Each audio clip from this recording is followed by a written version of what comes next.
Toyota Camry Koreyadan свежий келген. 2 апта болды дейді. Так, 50-ші кузовта. Гибрид. 2014 жылы шығарылған, объемы 2.5. Есім байланыс номері 559 18 34 85. Люк бар.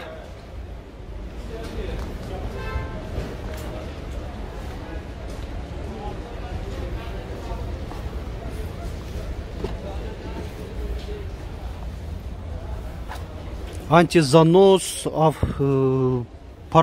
партрониктерді өчіріп жандыру. Бұл жағында мынанда кожа екен, перфорированный, боз түсті, климат 2 зона алу, мынандай монитор менен, круиз контроль мо жерінде жайғашқан. Круиз контрольда аябай жақсы нәрсе. Бұл бая трассада көбінчөсү колдонулат. Мынаки люкты айта кеттик. Басы канча болду эле? 14,5 мың доллар. Chevrolet Malibu. Ошо ресайлингу екен, бұл дағы.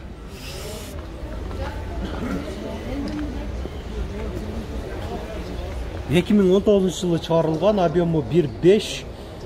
Мына есім байланыш номері.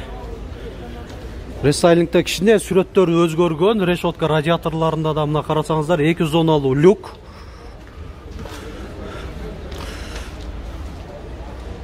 Бunda da партроник, камера заднего вида, бұл жақта дағы сүреттері дағы кішіне өзгөрілген стопторын.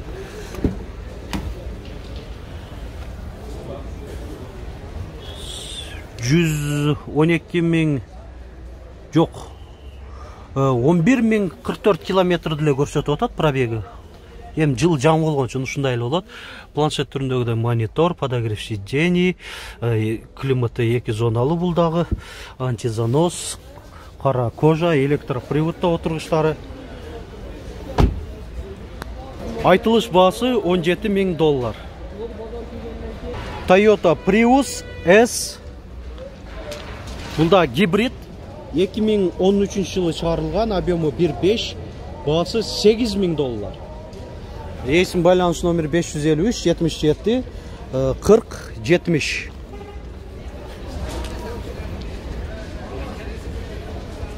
Mercedes-Benz E-класс 212 кузовта.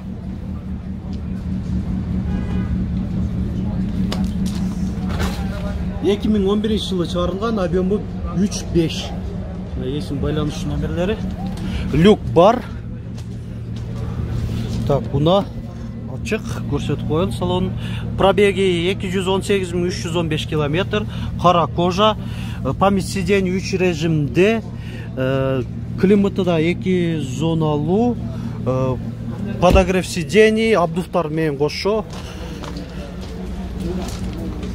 Басы 10 қанша дедіңіз ле? 14 мың доллар. BMW X5. Алдында 4 партроник датчиги.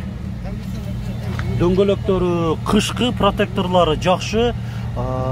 Размерлеринде айта кетейин. 275ке 40-20 жүйүндүү экен.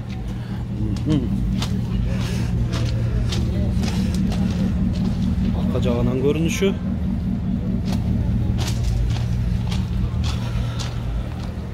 Екі мың 2009 жылы шығарылған, объемы 4.8, басы 14 мың доллар. Мына есім байланыс номерлері. Салонда қысқаша көрсетіп қойылды.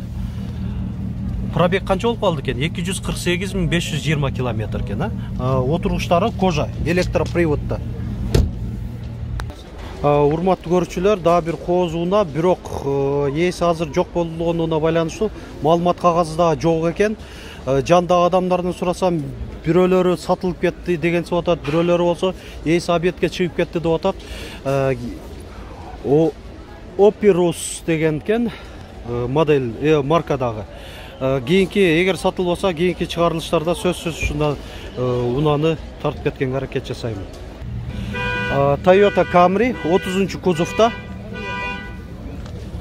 2002 жылы чыгарылган, объему 2.4, коробка автомат. Айтылыш баасы 600 000 сом. Мынаки салону, отургучтары велюр экен. Kia Rio жаңы модель экен, 2020 жылда.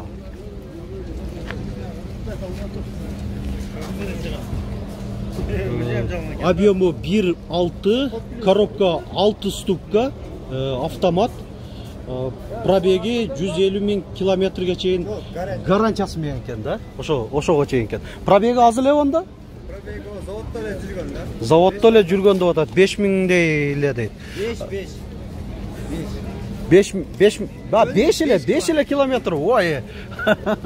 Мына баасы $17.500. Мына дагы кошумча маалыматтардан, мына кагазында паузага басып дагы шашылбай дагы эмне артыкчылыктары бар экен көрүп алсаңыздар болот.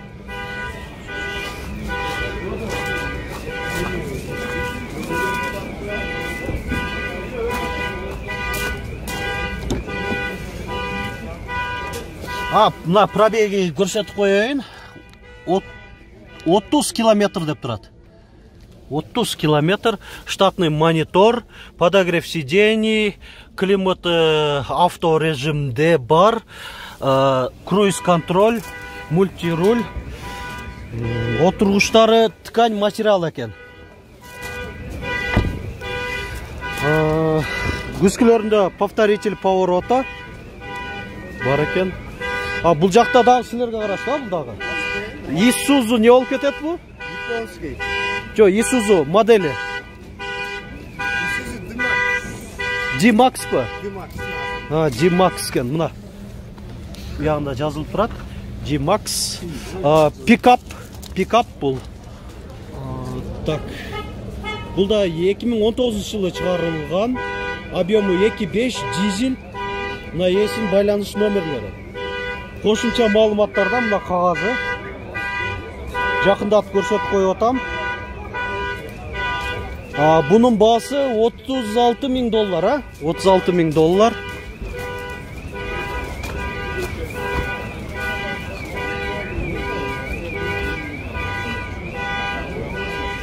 Дөңгөлөктөр ушундай куюлган жистерде размеринде айта кетейин 225 18 дюймдук, 225 60 18 дюймдук. Салон көрсөтөйүн эми. Бул жакта электро күскүлөр, помощник спуска с горы, ролу дагы кожаный. Коробка 5 ступка. Механика, подогрев сидений дей, бар дейт эси. Отургучтары мындай ткань материал экен. Бунун пробеги канча болуп калды экен да? Мынакей 39 километр. 39 километр экен пробеги. Мына жүргүзүп дагы берди, көрүп алсаңыздар болот. Чекпеги эч нерсеси жанган жок. Барды таза. Ravon R4. Бул да уна бизде Ошто ачылган эле автосалону, бирок убакыт өтүп негедир жабылып калган. Азыр ачылды кайта. Автосалондонбу? Ачылды деп атат эси. Азыр ачык дейт. 2020 жылы чыгарылган. КБКдагы ачылып турдан да? Адрестери. Мынаки айткандай мына адрестерин көрсөтүп коюн. КБКда ушул уналар барбы анда? Заказ болот. Заказ менен да алып келип бере беребиз деп атат. 3 жылга кепилдиги бар, же 100 000 километрге чейин деп турат. Коробка механика, объему 1.5. Баасы $9.850.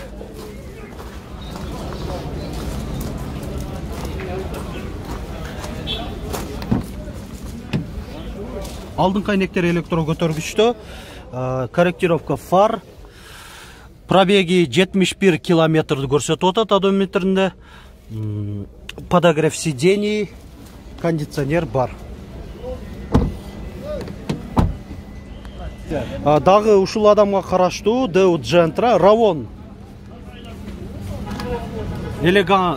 элегант деп турат го. Комплектация элегант экен. Элегант экен. 2020 жылы чыгарылган. Коробка автомат.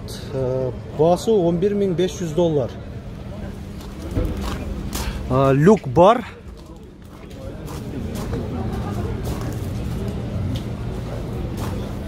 Эми бунун кузовунун базасы ошол лачетти эле, алдыңкы эле фаранын сүрөтү эле өзгөргөн, калганынан кичине айырмачылыктары жок. Но кнопкаларынан да кичине айырмаланып башталыптыр, формалары өзгөрүлүп.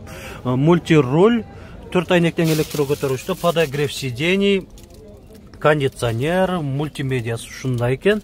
Чоң мониторда коюлганга, алмаштырып коюлганга мүмкүнчүлүктөр бар экен. Подлокотник кожаный. Отургучтары ткань материал. Бунун пробеги канча болуп калды экен эле? Мына пробегин көрсөтүп коеюн. 15 километрди көрсөтүп атат. Мына урматтуу машина кечи каналынын көрүүчүлөрү, мен да кызыктуу тарткан аракет жасадым. Мен оюмча бүгүн мындай башкача өзгөчө унаалар көп келди, кызыктуу эле болду деп ойлоймун. Сиздер да ушул мен оюма кошулсаңыздар, комментарийге калтырып коюңуздар, өз оюңуздарды, сунушуңуздарды деле белгилеп, пикириңиздерди жазып койсоңуздар болот. Эч жок дегенде сөздөрүңүздөр жок болсо, ошол кайсыл шаарда көрүп атканыңыздарды деле белгилеп койсоңуздар, жазып, ошол деле бизге каналыбыздын өнүгүүсүнө чоң салым болот сиздерден. Класс басып дагы кеттиңиздер ар бир видеолорубузга.